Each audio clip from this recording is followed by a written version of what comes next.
శ్రీమాత్రయే నమః. అందరికీ నమస్కారం అండి.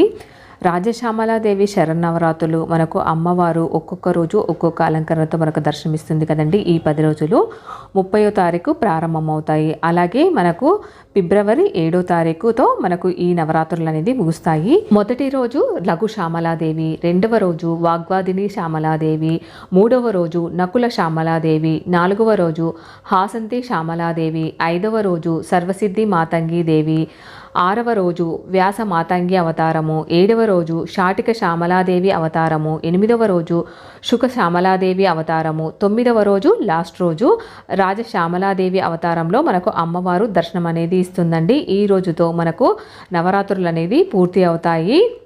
అమ్మవారిని పూజించడం వలన రాజ్యాధికారం, భూమి సమస్యలు, కోర్టు సమస్యలు, ఎటువంటి సమస్యలున్నా కూడా మనకు త్వరగా సిద్ధించే మార్గాన్ని అనేది చూపిస్తుందండి ఈ తల్లి. శ్రీమాత్రయే నమః.